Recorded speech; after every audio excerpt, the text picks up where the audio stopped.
All right, welcome everybody today to Office Hours. My name is Mark Stepp. I'm here today with Lisa Crumby, and we're going to be talking about the open house workflows, things that you can do to prepare yourself and the process of dealing with open houses. So without too much introduction for myself, I do want to move on to Lisa. A lot of you know me, Chief Innovation Officer of Realvolve. But Lisa is in charge of the Premium Services Department and excellent at what she does. She's a real estate agent as well as a coach in the Navigator team. So just give her all the attention that you've got. If you've got anything running in the background, you might want to pause it for a little bit and just listen up. She's got some great information that everybody should know about strategies for open houses and what you can do to make them more successful. So Lisa, take it away. Awesome. Thank you, Mark. Hey, everyone. Welcome. As you can see, I have today's agenda up, but I just wanted to talk a little bit about open houses. I think for, the past year or so, there hasn't really been a need for open houses. Agents were receiving multiple offers on their listings, and listings were going under contract within hours or even a day of going live in the MLS. So I think, as the market starts to shift, we're going to see that shift a little bit as far as homes staying on the market a little bit longer, right? So we're not going to be seeing as many multiple offer situations, I think. So I think with this market shift, we're going to see more inventory. We're going to see more open houses on the weekends. And more than likely, if you have a listing, your seller is going to want you hosting an open house on the weekends as well.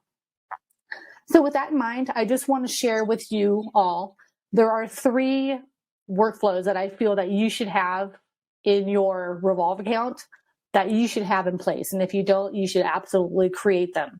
So I'm just going to dive right in. I'm going to start with the open house workflow. So we have 3 that we recommend. One is your seller lead open house workflow.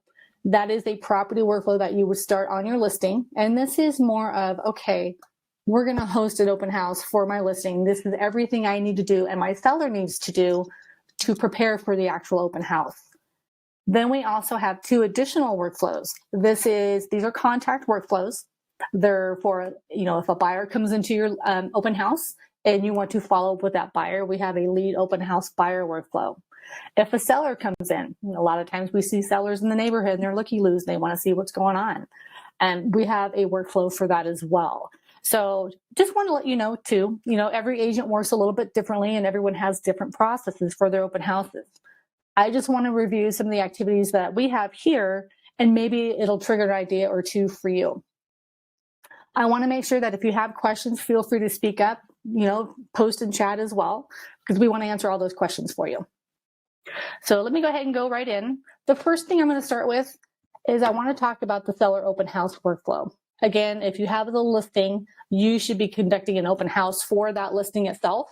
And for a successful open house, these are just general activities that we recommend. And I'm going to show you a workflow and I'm going to show you how I started on the listing as well, if you're not sure on how to do that. Typically on a seller open house workflow, some of the general tasks that you want in that workflow are scheduling the open house with the seller. Okay, I'm going to show you that activity because in that activity, we're going to have checklists with the open house date and time. Those are merge fields that will update the property itself. And when we send an auto text to the sellers, reminding them, hey, just a reminder, we're having the open house tomorrow, it will pull in that date and time from the merge fields. We're also going to talk about creating marketing and running social media ads for your open house. Sending the seller open house prep checklist via an email. Again, those auto text reminders that I talked about. And then, of course, calling the seller to discuss the feedback on the open house itself or sending a seller market report or seller report as well. We also have in our workflow, we group. So a lot of the times we have a public open house and then we have a broker open house. Some agents still do broker opens where they let the broker agents come through and preview the home before it goes live on the market. So just as a friendly reminder, this is a seller open house workflow. It should be created as a property workflow because you will run it on your listing. So I'm going to actually show you just the workflow itself, just to give you an idea. I'm going to pull up our open house workflow. Just give me 1 second here. Seller open house, you're going to see that I do have groups here. This is your broker open, public open. So that way, if you do run this open house workflow and you do not do broker open, those activities will not populate when you start the workflow. So just some general activities here. As I mentioned earlier, when we're scheduling that open house with the seller, you can actually create an activity. If I open up this activity here itself, in my checklist, I have merge fields in here that if I schedule the open house date and time, broker open date and time, if I enter that into the checklist, it will update the workflow itself, the activities, to generate auto text reminders to the sellers as well. And again, I'm going to show you how this works and how it runs. And Mark, feel free, if I skip over anything, if you'd like to add to it, feel free. Absolutely.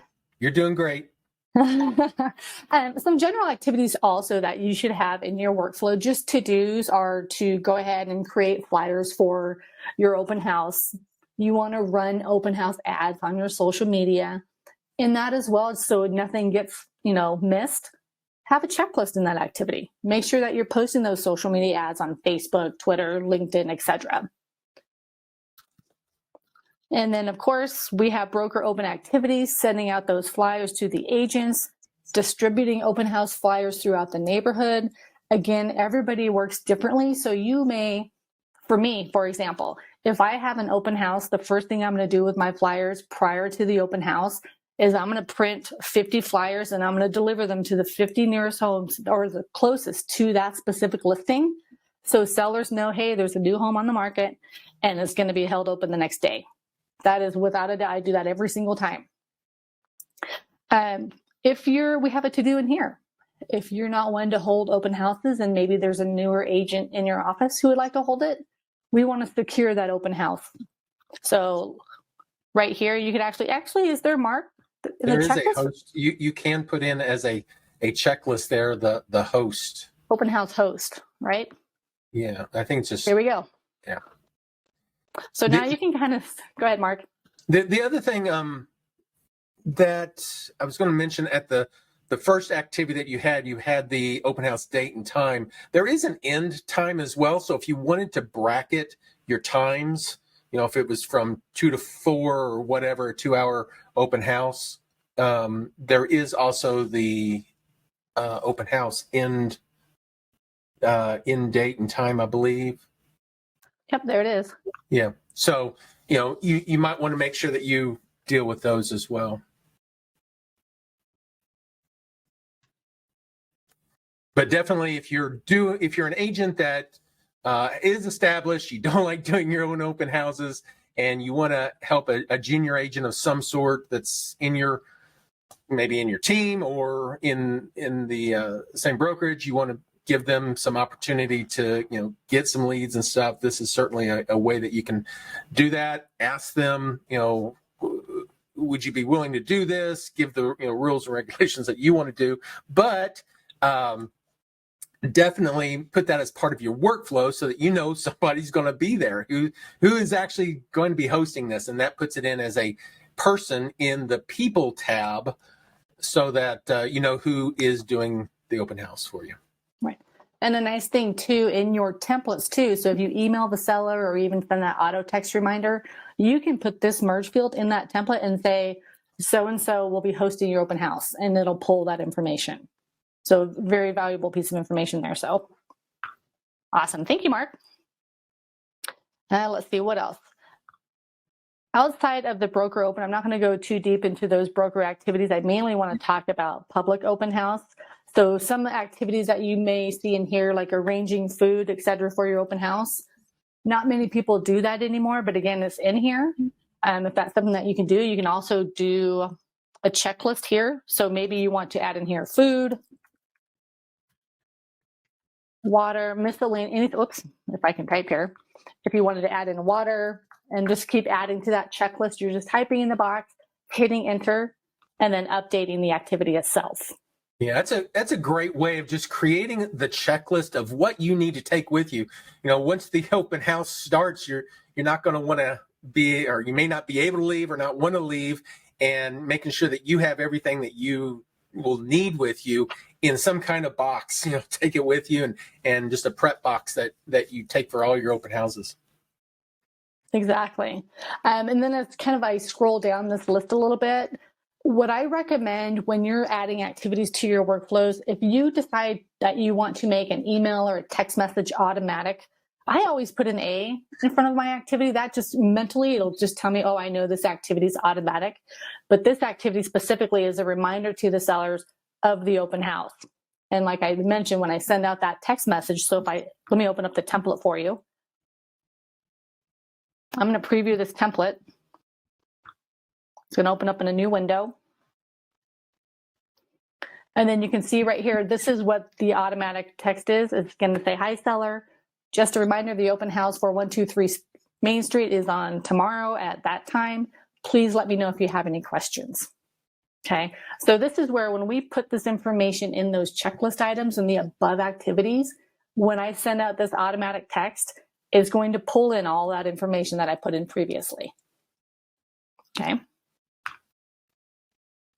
Let's go back over here. Whoops. Any questions so far? Feedback? How to do something? We're here to help. I'd be interested if anybody has other things that they do in preparation for their open house, and maybe just put that into the chat. Let us know some of the things that you do in preparation for and notification to the appropriate people, etc. Yes, definitely. One activity that I did want to share with you, and I think that this is important to know, is when you host an open house, you can actually update and add information for a seller report. So we have a template for that, and I'm going to show you how this works when I go into the actual listing. But if I want to go ahead and I'm going to email a seller a report on the open house and any feedback, I just want to show you in the template, this is going to open up, and it's going to say, dear seller, just wanted to give you some feedback on the open house.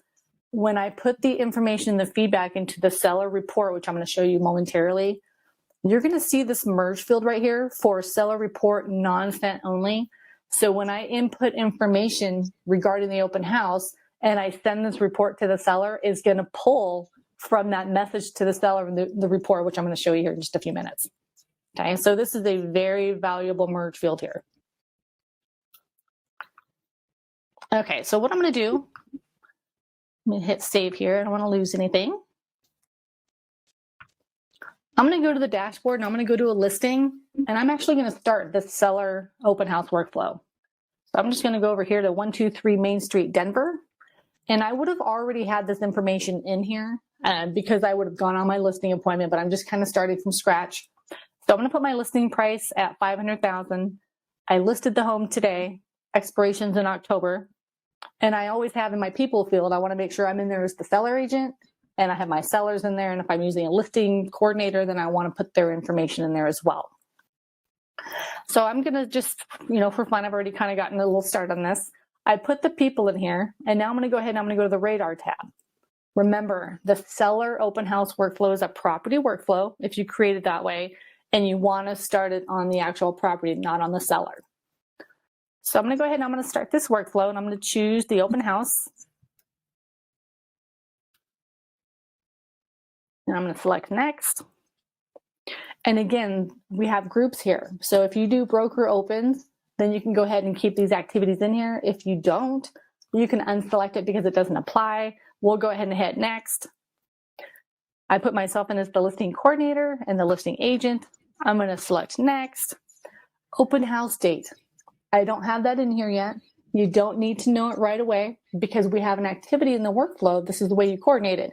We have an activity in the workflow. When we start it, it's going to generate and ask for that date. So I'm going to go ahead and just hit start. And then the open house host.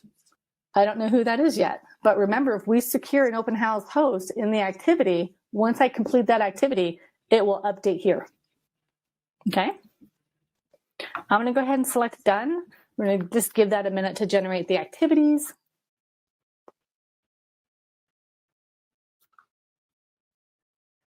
And let's go right in. And here we go. So we've got 14 incomplete activities. Some of these may be a little out of order, typically because I didn't put in all the necessary dates. I just wanted to show you a few activities on how that works. So one of the first activities that I would want to do is schedule the open house date and time with the seller. So if I check mark that, you can see the checklist. This is in the checklist where I added the merge fields open house date and time. So I'm just going to go ahead and select here. The open house date is going to be, we'll say July 9th. And I'm just going to put 9 a.m. I'm not going to do a broker open, so I'm just going to double click that and strike through. I'm going to put the open house end date, which will be July 9th. And then the end time, we'll just say 12 o'clock. And then save and close. So now that I've done that, I've entered that information, I can actually go to the listing tab. And you can see here the times. I have open house date, July 9th. Open house end date, July 9th at 12 o'clock. It updated the information right away. Feel free to slow me down. Lots of information to cover, but if you have questions, let us know in chat or speak up. And let me see here. I want to also show you, remember the automatic reminder to the sellers, just to remind them of the open house date and time. If I go ahead and check mark that, it's going to ask me to go ahead and send that reminder text message. I'm going to hit yes and run. It did not let me preview or edit the message because remember I have this set at automatic. So and now I have... Because it's automatic, normally on the date that it's supposed to go out, it'll just go out. You wouldn't have to complete it at all. It would auto-complete, auto-run. Everything's automatic at that point if you have it set for automatic. If you have it set for manual, without preview or whatever, then you'd have to complete the activity and send it at that point. But definitely the automatic is the best way of doing it, so you don't even forget that it's going to happen or even have to check your calendar or anything. Right. Thank you, Mark. Securing the host for the open house. So you can see when I updated that workflow, if I check mark that, it's going to ask who the host is. So I'm just going to go ahead and check mark that, and I'm going to enter my name and save and close.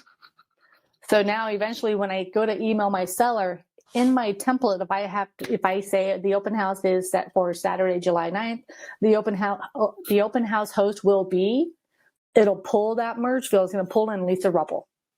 It'll pull it right into the template itself. I'm going to go over here really quick. I'm going to go to the seller report. And I just want to show you some information. So I just am going to jump ahead a little bit. And I want to enter some information about the open house, the feedback. So I'm going to say this is open house. And it was on July 9th. And I'm going to say just miscellaneous information. I can say buyer's thought home was priced too high. Carpet was ugly. And miscellaneous. That's all I'm going to say. And I'm going to hit save. Okay. So now when I have that information in there, when the activity comes up for me to go ahead and send that seller report out, let me go to the activities here.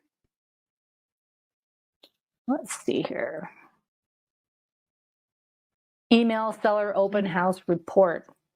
When it comes time to send that and I go to send it, it'll be a manual send, but I can go ahead and hit run. I'm going to edit the message.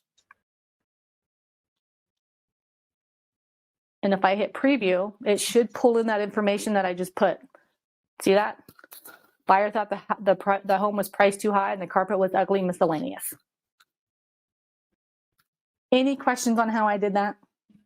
We have a complete training on the seller report piece. We've done a couple different times out on our YouTube channel as well as our Facebook community. So definitely take a look at that. If you have not done it and want to be able to do a seller report, we've got lots of training available for you.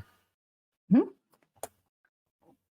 So that's basically, I'm not going to go through each activity, but I just basically wanted to show you that, yes, if you have a listing, you should have a seller open house workflow to do everything that it takes to prepare that home for the open house, letting the sellers know what they need to do. They should receive an email a few days prior to the open house saying, hey, here's your checklist for things that you need to do to prepare. Okay. Any questions on what I just did as far as the seller open house workflow in general? Because I'm going to dive into 2 other workflows that are contact workflows for an open house. No questions in chat yet.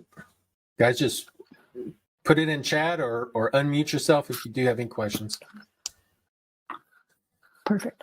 Mark, any feedback or thoughts or extras No, on this is this? great. I mean, the whole idea of Realvolve is to help automate what you do. So setting up the workflows to do the things that you repetitively do, repetitively being, you constantly, well, maybe not in the last couple of years, but you do open houses. And if you don't do open houses on a regular basis, you tend to forget things. And putting those things in a checklist, those activities in there that you want to make sure get completed either before, during, or after that open house is so critical to giving that world-class service that I continue to talk about, that our agents need to give world-class service to their customer, their clients. And how do you do that if you don't have systems in place? If you're just doing it willy-nilly or off the cuff, you're going to forget things. And that's what workflows prevent. So Absolutely. Very good point, Mark. Okay, so what I want to go into now are 2 workflows that we have for this is after open house follow-up. So when you have an open house, more than likely you have buyers and sellers both visiting. You may have, depending on how you do this, but maybe a sign-in sheet. Maybe you use Google Forms and you get information that way, or maybe they sign in via iPad. We're going to talk a little bit about Google Forms, Mark, if you don't mind, in just a few moments here. sure. But if you're hosting an open house, one of the things that you should consider is we always get names from people, right? We get an email, not necessarily a phone number. When we get that information, what are you doing with it? Are you just calling them once, or maybe you're not following up at all? Well, you should be, and this is why we have workflows for that. So you can actually create a contact workflow. Remember, this is going to be started on a contact. It's not a property workflow, but just general task and a lead buyer follow-up, okay? Let's just say that open house, the buyer walks in, they sign in, they take a look around, they leave, say thank you very much. Okay, when you get back to the office that evening or even the next day, if that's what you choose, go ahead and take that buyer's information. Create that contact in Realvolve. Maybe write down where, what open house it is that they visited, and then start that follow-up workflow. It's a lead open house buyer follow-up workflow. And it'll contain emails in there where you can email the buyer saying, thank you for visiting my open house. You can have triggers in there to call the client, as well as follow-up emails for the client. You can even set up an MLS search for those buyers, which I've done multiple times, and I've even closed a deal on that way, doing it as well. So what I recommend doing is go ahead, even though they haven't given you their search criteria, they visited the open house. So you know kind of what they're looking for, you know the price point, and you know the area. So there's nothing wrong with setting up that general search. And then, of course, if you have a workflow running and you're calling them maybe once a week, maybe emailing them once a week, if that's what you choose, after 3 months, you want to evaluate the buyer. Have they been responsive? Are they ready to buy? Are they not ready? But you want to go ahead and keep them in your database, but keep in touch with them on a monthly basis. So there's a lot of alternatives that we can trigger once we start them on the workflow. So I'm going to pull up my lead buyer workflow just to give you an idea. Lisa, I'm curious, whenever you talked about the registration part, do you get them on the way in or on the way out?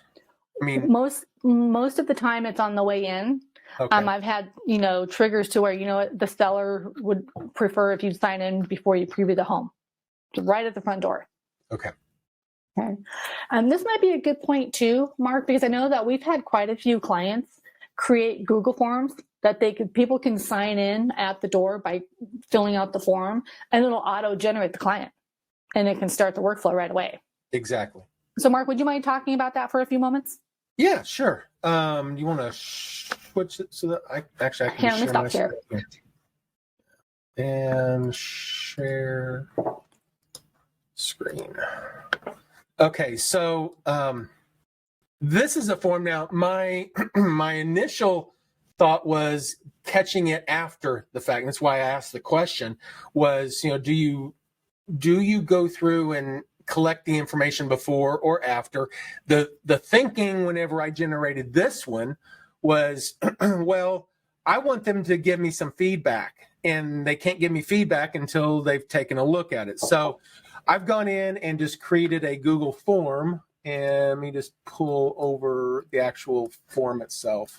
So this, whenever you go into Google, you can go to create a new form, and these are free, so you don't have to do anything to purchase anything or anything like that, but just create a little open house. You could have a little picture at the top here, information about thanking them or whatever. But what you want to do is collect, first name, last name, maybe email and phone number.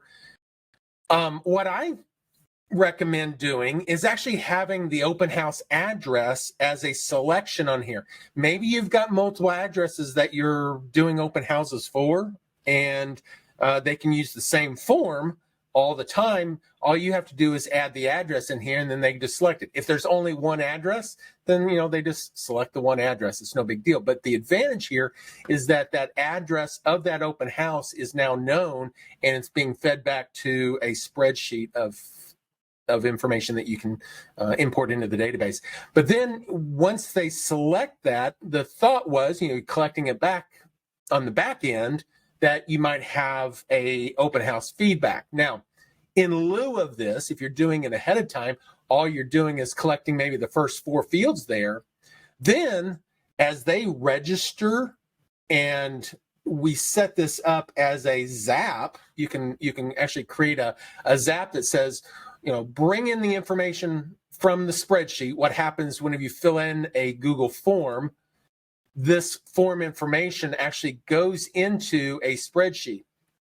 And that spreadsheet information then can be utilized in the zap that says, okay, whenever there's a new row added to the spreadsheet, that's the trigger of a zap. And I want it to automatically create the contact in the database. And it can put in the first name, last name fields. It could put in, whatever other fields that you've specified in that form. If you've only put the first 4 fields, you don't have a lot of information. But you could have a back-end workflow that sends another form to them, a URL that says, hey, give me your feedback on the property. And then that information then gets filled into the database automatically. So you can do it either way, whether it's front end or back end. But by taking the initiative to create a little form like this, you can save yourself a lot of time and effort in doing data entry by setting up the zap. And then within the system itself, it can automatically bring in your contacts into Realvolve. It can start the workflow and do the things that you want based off of the information that was collected. So we do have training on this, on setting up forms and setting up zaps. It's not hard at all. And what's fun is once it's set up, about the only thing you have to do is make sure that the address, in this particular case, the address is actually part of the form.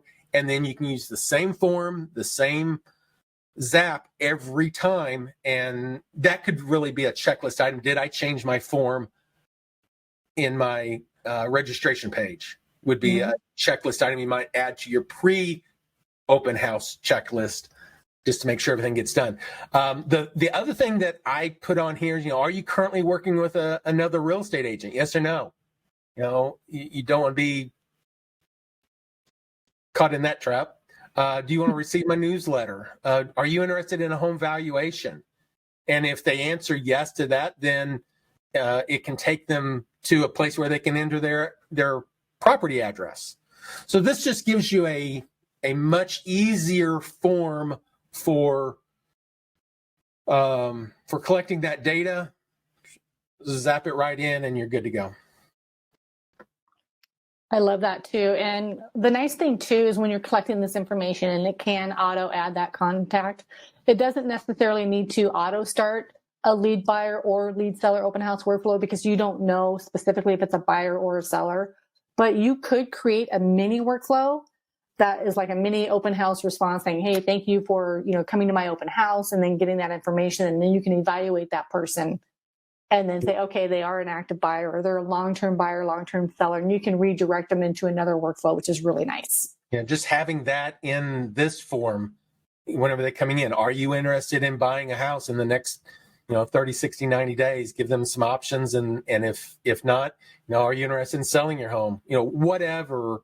The information is key, and getting that information to assist them the best way that they need assistance is what's important.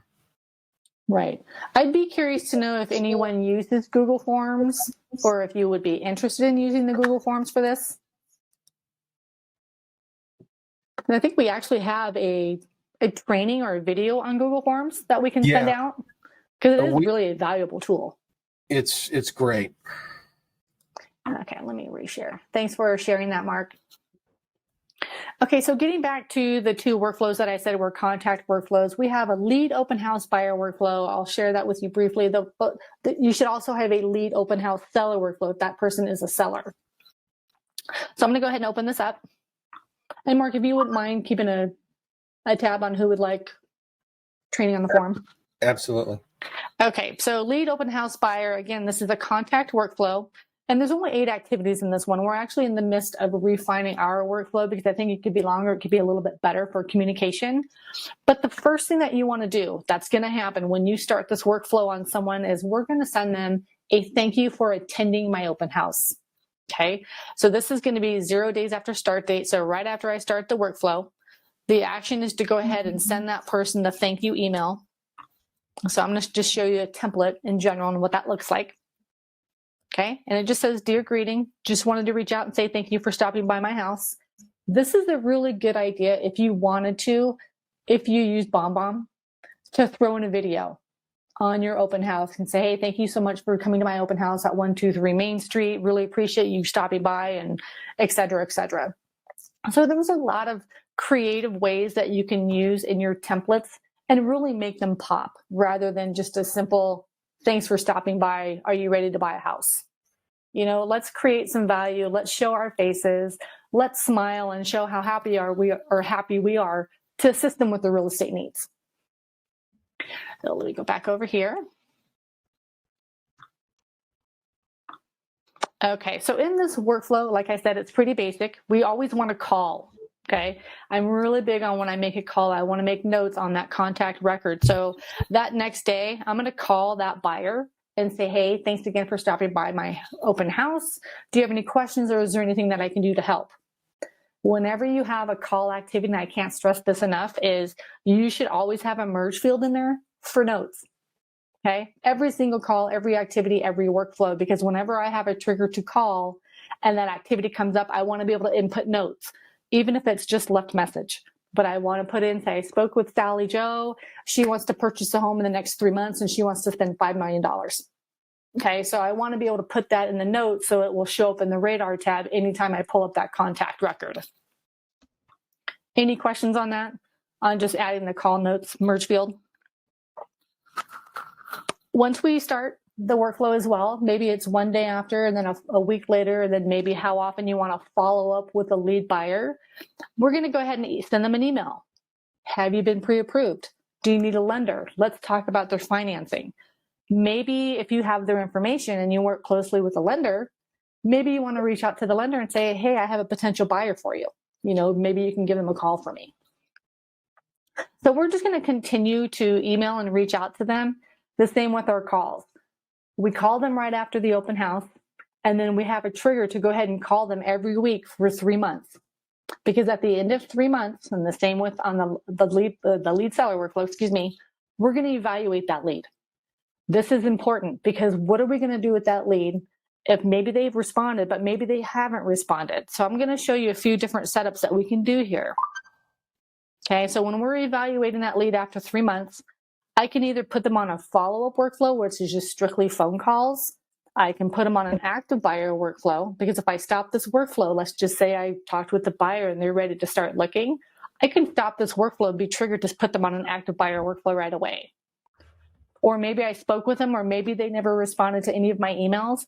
I can go ahead and put them on a long-term buyer workflow, which every one of you should have. And if you don't, you should create one, because this is super important to stay in front of people. Email them once a month, call them once a month. And in those templates, you have value in those templates. Put in your buyer guide, your seller guides, valuable information about the pre-approval process, and anything that you can think of that will help them and give them information that will help with their real estate needs. Don't create a template that just says, hi, it's Lisa here, just seeing if you're ready to buy a home. They're receiving those from a ton of other agents. Make sure you stand out. Create that value. Any questions on just the flow of that workflow? Because I'm actually going to pull up the seller side as well, just to show you how similar it is. In this segment, we're going to take you through a quick way of getting. And we might mute there, whoever's listening to me. Okay, I thought someone was trying to ask a question. Now, I did post in chat a link to the training for importing the Google Forms into Realvolve. So awesome. If you need that training, certainly do that. I may go ahead and just do another office hours training on it, maybe something newer, or maybe just go along with what we're doing right here, show how to connect these workflow pieces that already exist within Realvolve, connect them into the workflows and bring them all in. So. Mm-hmm.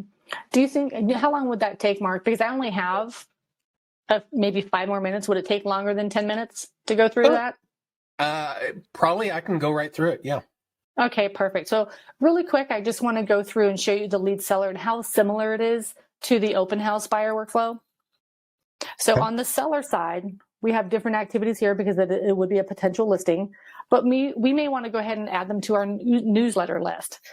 Maybe send the sellers a vendor email. Maybe they need work to do on their house. Maybe they need a contractor or a landscaper, whatever the case may be. Maybe a week after start date, we send them an email saying, would you like a home valuation? So on the seller side, we may be a little more aggressive in reaching out to that client because maybe you focus on listings. You know, most agents want to focus on listings. So we do get more aggressive on that. We do have the additional phone calls that we, call weekly if we don't get in touch with them. So you're going to see there's a lot of emails here that we've built into ours. Money matters. Maybe we got a referral, so we're going to send that referral to the lender. Maybe they're relocating, so we want to send them some relocation information. Just like the lead buyer open house workflow, at the end of 3 months, we want to go ahead and evaluate that buyer. So in the same thing, the checklist, in the actions, I can put them on a long-term seller workflow, or if maybe they want to go ahead and meet with me and talk about selling their home, then I can start them on a listing appointment workflow. So there's a lot of options you can do with workflows, with lead buyers, lead sellers from open houses, and putting them on various workflows. So as I mentioned earlier, because they are contact workflows, if you're not using the form to do any of this, you can manually add your contact into Revolve, which you're really going to like how Mark does this with those forms. But you can manually add a contact record in here, but just for fun, I'm going to go in here and just say I added Lisa. She visited the open house. So I'm going to go ahead and I'm going to start the workflow. Lisa's the seller. So I'm going to go ahead and choose one RV lead open house seller. I hit next. And I keep all general activities. I'm going to go ahead and select next. And next. I'm going to start this workflow today. And done. So now all of those activities are going to generate for that contact, not the property. I'm going to give that a few minutes, and then I'm going to jump on over to the activities tab of that contact record. And there are the activities right there. And sorry, I have miscellaneous things in here from another workflow. But right here, this is where it's going to start. I can send them a vendor list email. All of the emails in that workflow will be a manual send. There's nothing automatic with the follow-up. Okay, because I'm going to be triggered to call. I may want to email them, whatnot. So you're going to see, I'm sorry, I have like different activities in here. That was my bad. I should have cleared that out. But you can see like the following emails that go out week after week. I can send an as is sale email. Maybe they don't want to put a lot of money into fixing up their home. They just want to sell as is. I can go ahead and select that option and hit run. I can edit the message and then add a little something to it for that specific seller and then hit send. So there's a lot of different options here for you to hit do not send, for you to go ahead and build out your lead seller open house workflow if that's what you choose. If you have one and maybe you'd like to enhance it, I'd love for you to reach out to me directly. I'd love to be able to chat with you and see what we can do to enhance your workflows, make them work better and run better. So really quick, as I get out of there, for those workflows, I'd love Mark, because I really think that this is a powerful tool to talk about those Google Forms and go a step further. Absolutely. Let me go ahead and share my screen. So for those that are not familiar with Google Forms, all you need to do is go to forms.google.com. The URL will change a little bit back to Google Docs, but it brings you to a Google Form area. In here, they've got some samples of different things, but you can go in here. Let's say let's create a blank one, and let's just call this open house. I can type here, open house, and it will give you the opportunity to put in the different fields. So let's say, for instance, in this first one, I just want first name. Whenever I go to this next field, Google Forms is smart enough to kind of let you know or kind of fill in what it thinks this field should be. In this case, it's a short answer. You've got paragraphs, multiple choice. You've got lots of different options. In this case, it's just a quick answer for a thing of some text. In this case, first name. We want last name. It changes it automatically. Maybe we do email. And maybe what I typically like, I said, was the address of open house. Now, in this case, it thinks it wants to be a short answer. I want it to be a multiple choice, and I just want to put in, 123 South Main. And if I've got other addresses that I'm going to be doing an open house on, I can put them in here. Otherwise, just leave the one on there. Any of the fields that you want to have required, you can say, yes, I want it required. Yes, I want it required.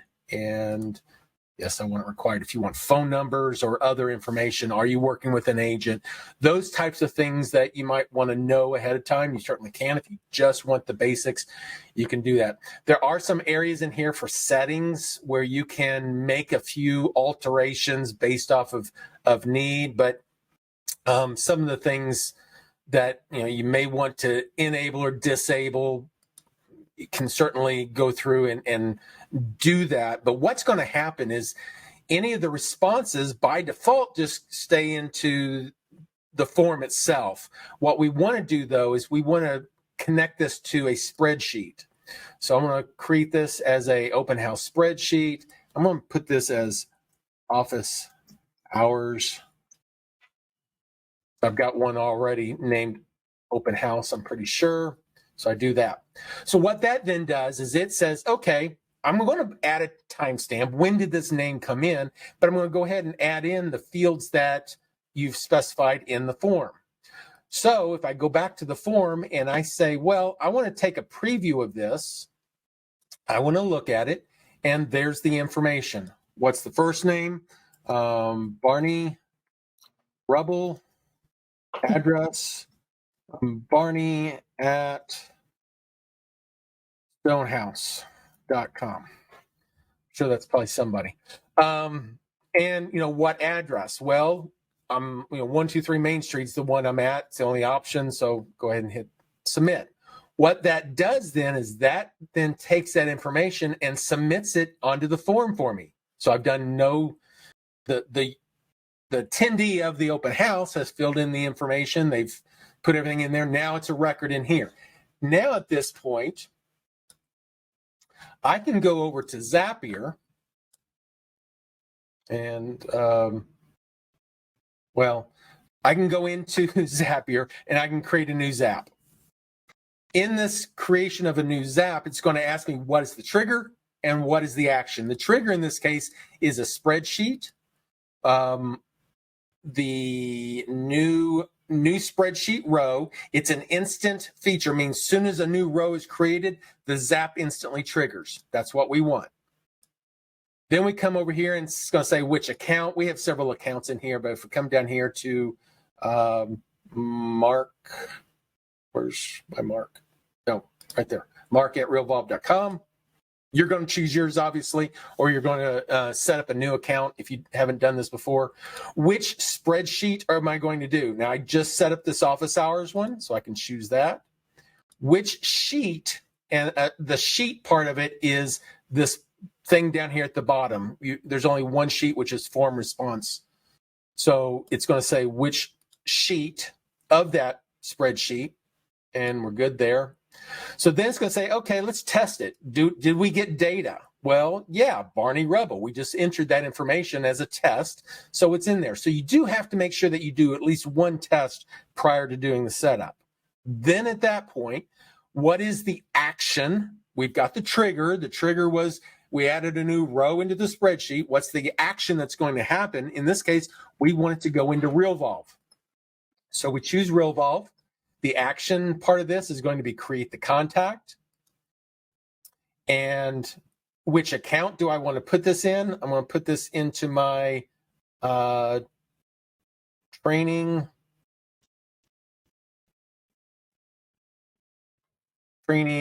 this one. You're going to use your account. If you have not set up an account within Zapier, you want to make the connections so that you can connect your Realvolve account to Zapier. And then we fill in what fields we want. Well, we've only got a few fields. We've got our first name. I'm going to put a space between my first name and my last name. Because I've selected two separate fields, I want to make sure there's a space in there. So make sure you hit a space bar to put a little space in there. So I've got first name and last name. I've also got the home email address. Okay. And then I'm going to scroll all the way down here towards the bottom, and there's a section here for interested in property address. This is my, I'm going to put my open house address in there. Which address from my spreadsheet has the open house address? So it's the address of open house. And at this point now, I've collected all the fields, but there's one last thing I might want to do, and that is go ahead and start the workflows. So we've got lots of fields in here for collecting information, but there's two special fields in here. One is start workflow on a new contact. So if a new contact's created, which workflow do you want to use? Now, in this case, because I'm using my training site, I might do, some kind of open house buyer or seller, depending on what it is that I'm doing. So the open house seller that she was just showing would be an option. If they are an existing person in my database, I might want to do something different. So we do have two options there, and giving the option to run it only once. But now I can just, as soon as they fill out the form, the data gets entered. They hit. They enter the information. It goes into my spreadsheet. At that point, the Zap immediately puts that data into Realvolve and immediately starts the workflow that I want, which by the time they exit out of the house, they may have already received a text from me saying, hey, thanks for visiting the open house. If you have any questions, let me know, blah, blah, blah. I've got other properties in the area that you might be interested in. Let me know how I can help you. So, hey, Mark? Yes. If you don't know, if you don't have a field collecting if they're a seller, potential seller or a potential buyer, how do you know which workflow to automatically have start? You would have to put that in as they form. And if you don't know, then I wouldn't necessarily start this one. I would probably start one that is, let me find out more information about you. Gotcha. Are you interested in buying, or are you interested in selling? And then from that email reply that they get back, then start the seller or buyer workflow at that point. So makes sense. Thank you. It just depends on how much information you want to collect in this form. if I was to go in there and say, are you a buyer or are you a seller, then I could then conditionally, one of the other things that you can do, and you have to have a paid version of Zapier, is you can come in here and say, well, I want to do a condition in this where it does a filter.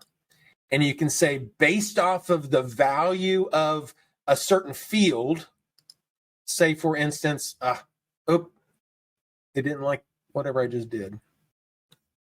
Okay, based off of maybe,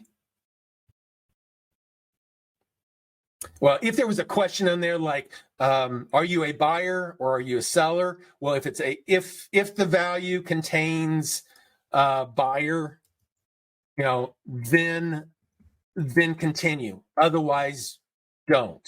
So you have some options within Zapier to be able to really enhance and make options available for you to automatically send based off of conditions as well. I'm just going to delete that. Mark, can you? Oh, go ahead. Sorry. Nope, I'm good. Oh, I was just going to say on that condition, if they say buyer, can that condition trigger the lead open house buyer workflow? Yes. So Okay. you can also do what they call branching, I think.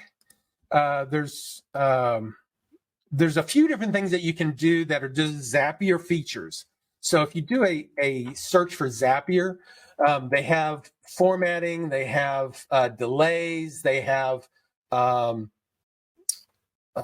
is one called, what's it called?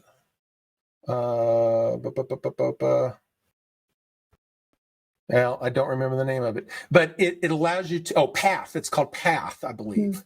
And it allows you to go one direction or another. So it can say, okay, based off of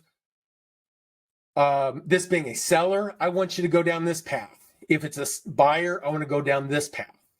And that gives you, but that is a paid version of Zapier to get that feature. Some people don't. They just want to get their, free 100 zaps, which you can do Zapier for free. If you're getting less than 100 leads a month through Zapier, it's, absolutely free. But if you want to use some of these extra features, they do charge for a higher account type in order to get those features. Mm-hmm. But that's the main advantage here of creating a form, creating the spreadsheet. It does it for you. Creating the Zap.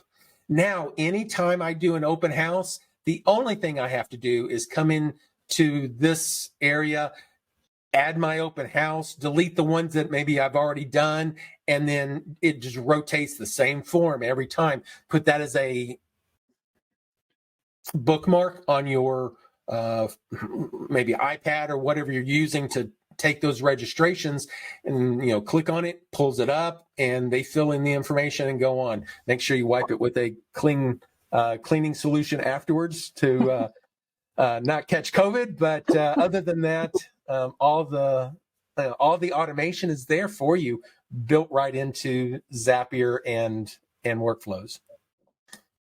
And how powerful is that to actually have that started before you even leave your open house?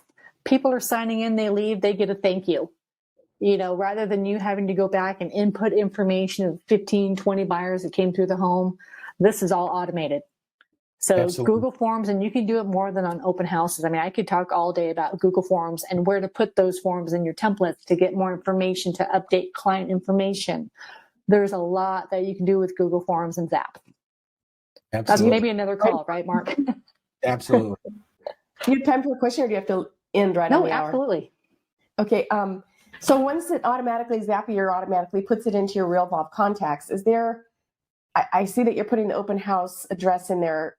I would want to know, does that connect or tag somehow so that I can sort by who came to the open house, so I can do a report for the seller?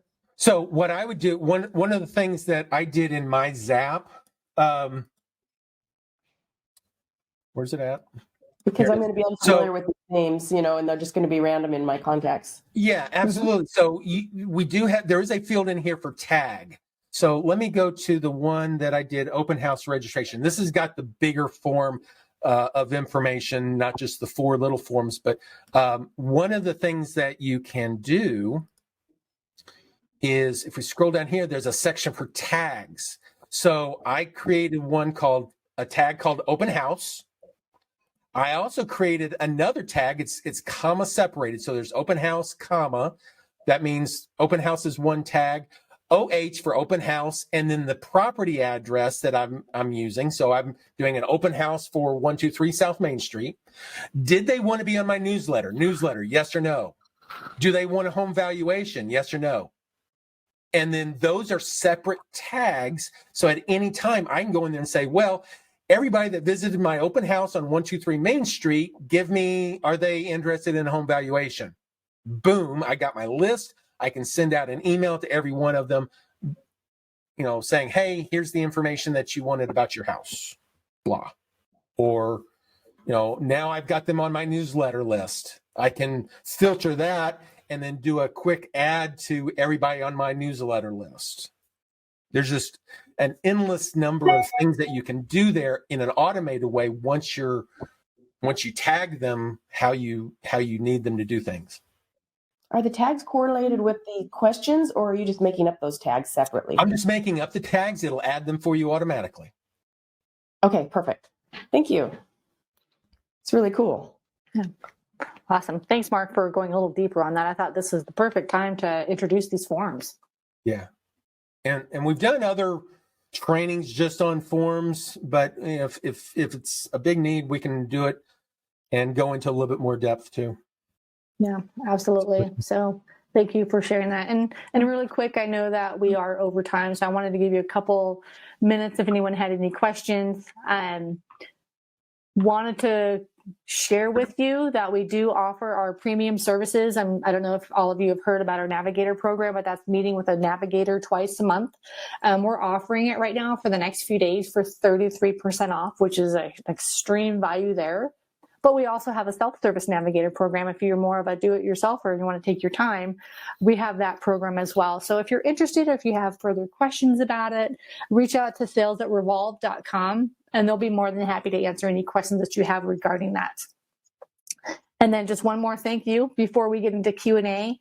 I wanted to let you know that we have completed our inbound and outbound referral workflows. So for all of you attendees today, if you're interested, we'll go ahead and install that into your account today for free.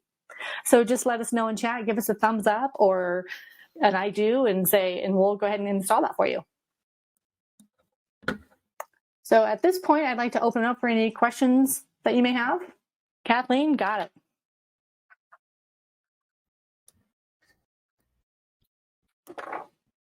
Any other questions?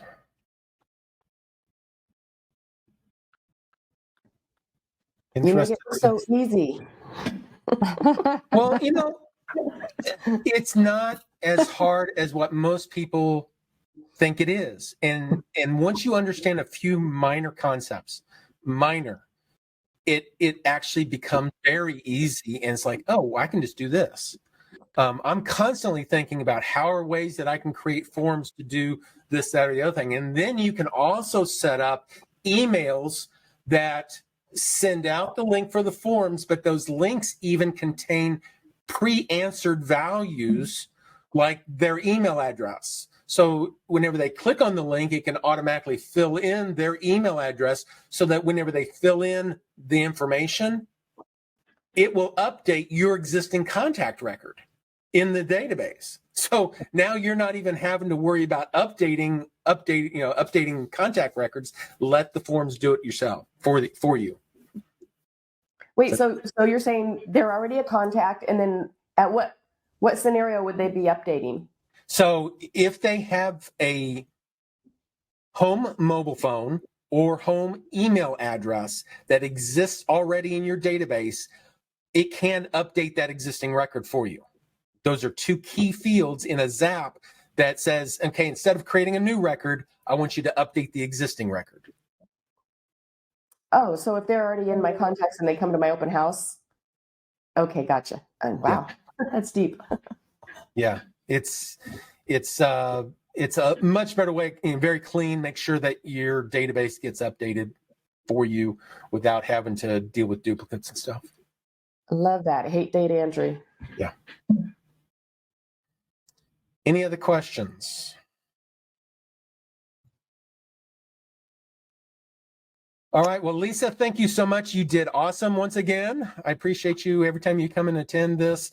It's always an education for everybody. So I appreciate that. If you have any additional questions or whatever, visit us on our Facebook group. We post the information about office hours every week, and I will put the replay on there and all that kind of stuff. But if you've got ideas and things like that, please post that information on our group and share with other people as well. And we appreciate that. So if you're not a subscriber of our YouTube channel, go out to youtube.com and do a search for Realvolve, and definitely like and subscribe there. So, all right, guys, thank you so much. Actually, there's a couple chats. Found it. Thumbs up. All right, Beth got a thumbs up as well, so she wants that installed. Thank you, everybody. Have a great rest of your week, and we'll talk to you later. Bye. Thanks, everyone.